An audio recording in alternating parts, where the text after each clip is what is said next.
ദൈവ തിരുനാമത്തിന് മഹത്വമുണ്ടാകട്ടെ. കർത്താവിൻ്റെ പെസഹ. കർത്താവ് പെസഹ ആചരിക്കാൻ പോകുന്നു. കർത്താവിൻ്റെ പെസഹ. അവിടെ കർത്താവുണ്ട്, 12 ശിഷ്യന്മാരുണ്ട്.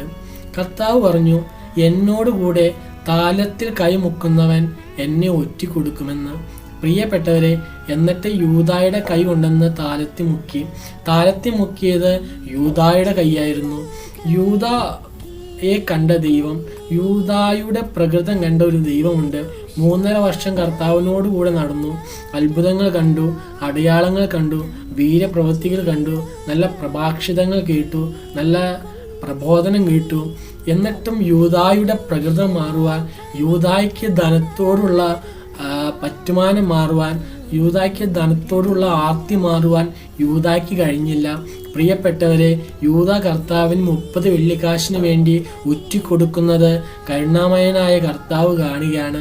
പ്രിയപ്പെട്ടവരെ, വേറൊരു തരത്തിൽ ചിന്തിച്ച വേണമെങ്കിൽ യൂദായ്ക്ക് അനുദപിക്കാമായിരുന്നു. ആ സെക്കൻഡ് യൂദായ്ക്കൊന്ന് തിരിയാമായിരുന്നു. പക്ഷെ യൂദ തിരിഞ്ഞില്ല.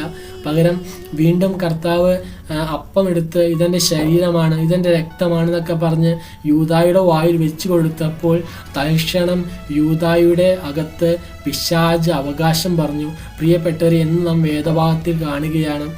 പ്രിയപ്പെട്ടവരെ, നാം ഈ നോയമ്പിൻ്റെ കാലങ്ങൾ കഴിഞ്ഞ് പെസഹ കുർബാന അനുഭവിക്കുമ്പോൾ, പ്രിയപ്പെട്ടവരെ, നമ്മുടെ ഉള്ളിലും കർത്താവിൻ്റെ തിരുശരീരങ്ങൾ ഭക്ഷിക്കുമ്പോൾ നമ്മുടെ ഉള്ളിലും യൂദായെ പോലെ ധനത്തോടോ അല്ലെങ്കിൽ മറ്റു പറ്റുമാനമുണ്ടെങ്കിൽ വിശുദ്ധ കുർബാന ഭക്ഷിക്കുമ്പോൾ പിശാച് അവകാശം പറയുമെന്നുള്ള വലിയൊരു മുന്നറിയിപ്പ് ഈ വേദഭാഗം നമ്മെ തരികയാണ്.